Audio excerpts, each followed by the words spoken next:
I never expected the truth to come out over roasted chicken and a bottle of Cabernet. For years, I believed my grandpa barely tolerated me. Cold glances, short conversations, no birthday cards. I figured I'd done something wrong, been too quiet, too average, too unlike my perfect older brother, Carter. So I worked 2 jobs, skipped meals, and pulled all-nighters just to keep up in college, thinking no one in my family cared. I told myself I could survive without their help. I had no idea that help had been there all along and stolen before it ever reached me. It all unraveled at one family dinner. Grandpa raised his glass, looked at me across the table, and asked casually, "Madison, is the 5-0 I send you every month still enough?" I blinked. My fork froze midair. "What money?" I asked. And in that moment, the entire room went still. I didn't grow up poor, not technically. But love and fairness? Those were luxuries I was never allowed to touch. My brother Carter was the sun around which the Green family orbited. Varsity athlete, social butterfly, straight B's that my parents somehow treated like Nobel Prizes. I, on the other hand, was the girl who read too much and didn't smile enough. My victories were met with silence, my failures dissected like autopsies. When I got into university out of state, I thought maybe distance would help. I packed up my things, said a quiet goodbye, and told myself I'd make it work on my own. It didn't take long to realize on my own meant literally. The promised support from my parents never came. They said money was tight, dad's hours were cut, mom's health wasn't great, Carter had unexpected needs. When I asked about grandpa, my mother scoffed. "You know how your grandfather is. He only writes checks for Carter. You should be grateful we're doing what we can." So I found work, a weekend shift at a diner that smelled like burnt bacon and loneliness. Then freelance captioning late at night, squinting at shaky YouTube videos until my eyes ached. I skipped meals, sold clothes, missed sleep. There was one week in sophomore year when my laptop died. I had no money to repair it, and the library computers were always booked. I nearly failed a midterm. I cried in the stairwell that night, quiet, hidden, and invisible, like always. I never dared tell Grandpa, not because I was scared of him, but because I genuinely thought he didn't care. He always seemed distant, gruff, reserved. I assumed I was forgettable in his eyes, just another background figure in the Green family play where Carter starred in every act. Looking back now, I see how carefully that lie was fed to me.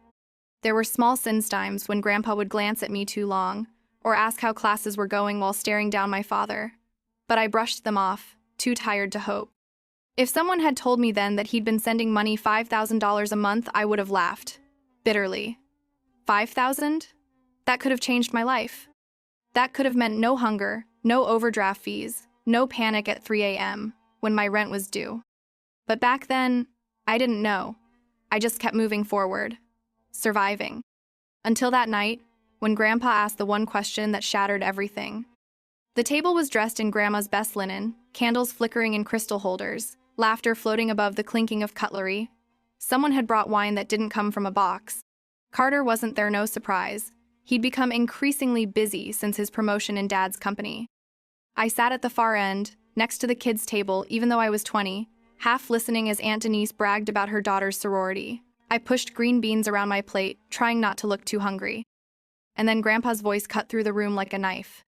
"Madison," he said, loud and clear, "is the 5-0 I send you every month still enough?" At first, I thought I'd misheard. I looked up slowly, every head turning toward me. What money?"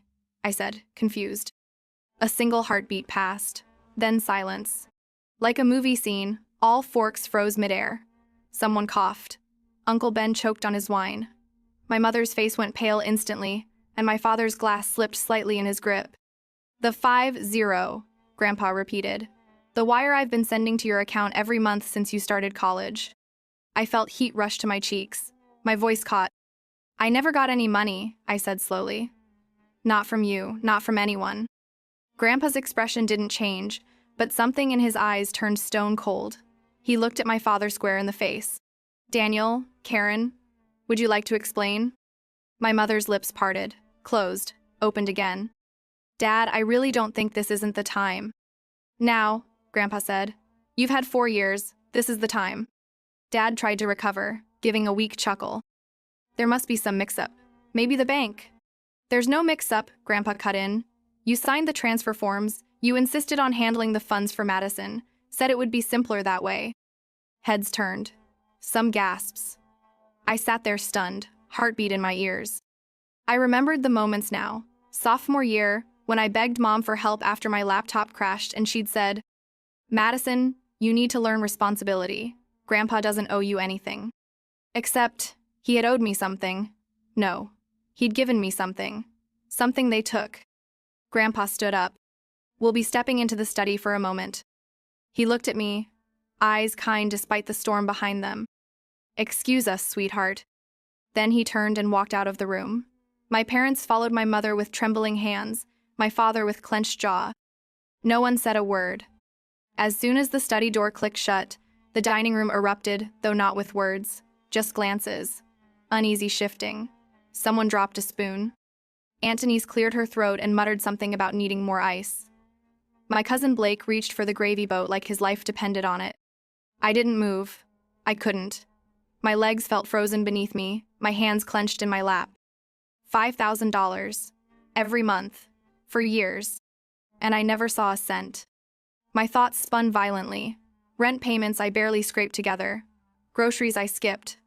The second job that stole my weekends. All those moments when I believed I wasn't good enough to deserve help when in reality I had been lied to, manipulated. I pushed my chair back slowly and stood up. "Excuse me," I whispered. No one stopped me. I walked down the hallway and paused just outside the study door. Muffled voices floated through the thick oak too low to make out clearly. I leaned in, straining. "Never told her. You had no right. We needed it. Carter, he was in trouble." Carter, of course, the golden child. My mother's voice cracked as she tried to explain something. My father said something about image, about appearances. But Grandpa didn't shout. His voice was calm, cold, final. "You've used her. Lied to her. Lied to me." The next words came too muffled to catch, but whatever he said next stopped the conversation cold. A long silence followed. Then, "You'll return every cent, or I'll see you in court." I took a step back, heart pounding. My hands were trembling, but not from fear from something new, from validation. For the first time in my life, someone in my family was standing up for me. Not quietly, not in secret, loudly, publicly, unapologetically. The door opened, and I jumped back just in time to look like I hadn't been eavesdropping, though I probably wasn't fooling anyone. My parents emerged. Mom's mascara had smudged into soft black hollows under her eyes. Dad looked like someone had just threatened to take away his house. Maybe someone had. Neither of them looked at me. They walked straight past, down the hallway, and out the front door. A few seconds later, Grandpa stepped out. He adjusted his shirt cuffs like nothing had happened, then spotted me standing there. "Did you hear much?" I hesitated. "Enough." He nodded once. "Good." Then he extended his arm, like it was the most natural thing in the world. "Come on, kiddo. Let's get you some real dessert." That night, I stayed at Grandpa's house. Not because he insisted, but because I couldn't bring myself to return home. I wasn't even sure what home meant anymore. The guest room smelled faintly of cedar and old books. On the nightstand sat a glass of water and a folded wool blanket, things he must have set out while I was still at the dinner table. That simple gesture hit me harder than any confrontation earlier. It said, "You matter here." The next morning, I woke to the smell of fresh coffee and frying bacon. I padded down the stairs, heart still unsure whether to brace or relax. Grandpa was already at the kitchen table, dressed in a crisp shirt, reading a printed email with his glasses halfway down his nose. He looked up, nodded once. "Sleep okay?" I nodded. "Yeah, thanks for everything, for last night." He folded the paper and motioned to the seat across from him. "Sit, there's more you should know." I sat down slowly, wrapping my hands around the warm coffee mug he'd placed in front of me. Something about his tone told me this wasn't just a casual breakfast conversation. "Madison," he began, "I started sending the money after your high school graduation. You didn't ask for it, and that's exactly why I wanted you to have it." He paused, eyes steady. "But when I brought it up with your parents, they said you didn't want the money sent directly, that it would embarrass you, that you were proud." My stomach twisted. "I never said that." "I know that now."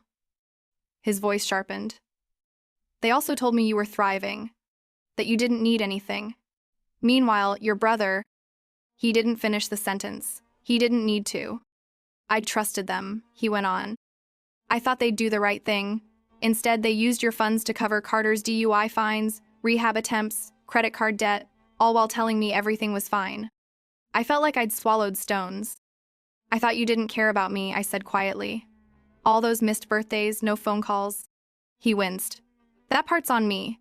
I've never been good at the soft stuff. But I never stopped thinking about you. I just didn't realize how bad it had gotten. I looked down into my coffee. It got bad, but I thought it was normal. Normal, he scoffed. That girl I saw last night, quiet, skinnier than I remember, dead behind the eyes, that's not normal. That's survival. And you shouldn't have had to survive when I was sending you enough to thrive. My throat closed. He reached into a folder beside him and slid a paper across the table. Starting today, I'll transfer the monthly amount directly to your account. No middlemen. Also, here's back pay for the last 24 months. I stared at the number. It was 6 figures. The number on that check haunted mine the best way. For days after returning to campus, I kept it folded neatly inside a notebook like a secret I wasn't ready to say out loud. It didn't feel real. How could it, when just a week ago I was counting loose quarters to buy instant noodles? But the next morning, I walked into the financial aid office and cleared every overdue fee. Then I paid 3 months of rent ahead, bought a new laptop, and texted my boss at the diner. Hey, I've decided to leave the weekend shift. Thank you for everything. She replied with a sad emoji and a heart. And then, for the first time in years, I slept in on a Saturday. Not because I was sick, not because I was too tired to move, but because I could. It was like my body didn't know what to do with the absence of panic. I began eating real meals, again meals that weren't discounted leftovers or crackers from my backpack. I bought a warm winter coat that actually fit. I started showing up to class early, not dragging myself in halfway through, clutching caffeine like a lifeline. My professors noticed. You're more engaged lately, said Dr. Whitman, my American Lit professor. You're sharper in class, focused. I nodded, not quite knowing how to explain it wasn't brilliance, it was rest. Rest looks a lot like genius when you've been deprived of it. My roommate Jess noticed too. One evening, she glanced up from her desk and raised an eyebrow. You seem lighter, she said, like emotionally. I grinned. Turns out not being broke all the time really helps. She laughed, but I knew she saw the change. Everyone did. Even my posture shifted. I wasn't hunched inward anymore, trying to disappear. I took up space. I raised my hand in class. I applied for an internship I'd previously been too afraid to dream of. And one evening, after submitting a research proposal I was genuinely proud of, I pulled out the notebook with the check inside. But this time, I didn't stare at it with disbelief. I stared at it with clarity. That money didn't make me who I was. It didn't change my core. But it removed the fog, the heavy curtain of fear and survival that had hung over me since the moment I left home. It gave me room to remember who I was before all the doubt. And even more importantly, it helped me imagine who I could become. I texted Grandpa that night. Thank you, not just for the money, but for seeing me. Really seeing me. His reply came 5 minutes later. You always deserve to be seen. I'm just sorry it took me this long to look past the noise. 2 weeks later, Grandpa showed up on campus unannounced again. This time, I spotted him through the library window. Tall, composed, leaning against his silver Buick like he had all the time in the world. I met him at the sidewalk, laughing. Another surprise inspection? He smiled. Not quite. I need you to come with me to my attorney's office. I blinked. Wait, what? He placed a firm hand on my shoulder, more serious than I'd ever seen him. It's time to make things official. We drove in silence most of the way. I didn't ask questions. I didn't need to. Somewhere deep inside, I already knew what this was. When we arrived, his lawyer, a meticulous man named Elliot Morgan, with wire-framed glasses and a perpetually annoyed expression, was waiting with a stack of documents and a quiet nod. Mr. Green, he said, everything's prepared. We entered a glass-walled conference room, sleek and sterile. Grandpa took a seat at the head of the table. I sat beside him, still in a hoodie and jeans, feeling strangely out of place. Elliot began explaining. The language was dense: trusts, clauses, real estate holdings, power of attorney. But the core of it hit me like lightning. Grandpa had rewritten his entire will. Everything: his house, his investment portfolio, Even the family lake cabin was now assigned to me. Madison is my sole beneficiary, Grandpa said flatly, effective immediately. I stared at him, stunned. But why now? Why all of it? He didn't blink. Because I made a mistake once. I trusted your parents with your future, and they nearly broke you. I won't make that mistake again. Elliot slid the will across the table. My hands shook as I signed my initials on the designated lines. It felt unreal, like I'd stepped into someone else's life. And then, the door opened. My parents walked in. My mother's eyes darted toward me, puffy and bloodshot. My father looked older than I'd ever seen him, like the weight of all his secrets had finally settled on his shoulders. Dad, my mother said softly. We didn't know you were rewriting everything. That's the point, Grandpa said coldly. You don't get to manipulate this one. You can't just cut us out, my father snapped. We're your children. Grandpa didn't flinch. You were entrusted with caring for my granddaughter. You failed. My mother sniffled. We were trying to help Carter. He's sick. He needed us. And Madison didn't? Grandpa asked. She needed food, rent, a working laptop. You gave her silence and excuses. Dad slammed his palm on the table. You're overreacting. No, Grandpa replied. I'm correcting. He pushed a folder across the table toward them. You've already received more than enough over the years. I have the wire records. This isn't punishment. It's balance. My mother stared at the folder like it burned. My father refused to even touch it. You're leaving everything to her? Mom whispered. Grandpa turned to me, then looked back at them. Yes, because she earned it. Not with lies, not with manipulation. With grace, with grit, and without ever asking for more than what was fair. Silence blanketed the room. No one moved. Finally, Grandpa stood. This conversation is over. I followed him out without looking back. They showed up at my dorm 3 days later. No warning, no call. Just a knock on the door around 7 p.m., right as I was reheating leftovers and reviewing notes for an econ quiz.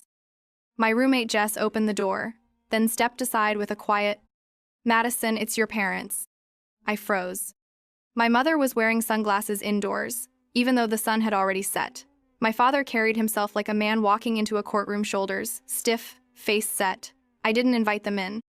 What do you want? I asked from across the room, arms crossed, spine straight. Dad cleared his throat. We'd like to talk. Just a few minutes. Jess, ever the intuitive roommate, grabbed her laptop and mouthed, I'll be upstairs. I nodded. The door closed behind her, leaving me alone with the two people who had taught me that family could lie with a smile. Madison, Mom started, voice shaking. You don't understand how hard things were with Carter. You're right, I replied, because no one ever let me in. They didn't expect that. I could see it in their eye show. They'd planned to spin the story, to paint themselves as overwhelmed victims. We were doing the best we could, Dad said, trying to keep the family together. I scoffed. By letting me starve while telling Grandpa I was thriving? Mom finally took off her sunglasses. Her eyes were red and raw. He's really cutting us out. Completely. You don't know what that means. It means actions have consequences, I said evenly. We're your parents, she whispered. You could talk to him. Ask him to reconsider. That's when it hit me. They weren't here to apologize. Not truly. Not for what they did to me. They were here to salvage their share. You never even said sorry, I said. Not once. They both stared at me. You told Grandpa I was fine while I was skipping meals. You stole money meant for me and spent it on Carter's mess. You let me believe he loved him more because that made it easier to keep me in the dark. Silence. Mom's lip trembled, but no words came. You don't get to ask for anything, I continued. Not after everything. Grandpa saw the truth, and he made his decision. If you want to be angry at yourselves. Dad stood abruptly. Come on, Karen. My mother hesitated, looked at me one last time. Her eyes pleaded, but still no apology. Just regret for being caught. Goodbye, I said, stepping back and closing the door. I leaned against it, heart racing. The silence that followed was deafening but also freeing. For the first time, I realized I didn't need their permission to live without their weight. Spring melted into summer, and for the first time in years, I didn't have to juggle multiple jobs or ration my meals to get by. I woke up without anxiety buzzing under my skin. My fridge was stocked. My grades soared. I was even invited to present my research at a student symposium, something I never thought I'd be confident enough to do. Some nights, I'd walk across campus, earbuds in, staring at the stars like they finally belonged to me. The shadows of my parents still lingered in the back of my mind. They hadn't called since that night at the dorm. No emails, no notes, just silence. But it was a silence I could live with. A silence that gave me room to breathe, to grow, to exist on my own terms. And then, one warm Saturday morning, Grandpa visited again. He took me out for pancakes at a tiny cafe off campus. He listened while I rambled about class projects, my upcoming internship, and the friend group I was building for the first time in my life. After breakfast, we sat on a bench by the river. He reached into his coat pocket and handed me a small box. "Open it," he said, clearing his throat. Inside was a thin silver key. "To the cabin," he said. "It's yours now, not just in the will. Effective immediately. I had the deed changed last week." I stared at the key, stunned. "Grandpa, you don't have to." "I want to," he interrupted. "You deserve something that's yours, a place that no one can take from you." I felt my throat tighten.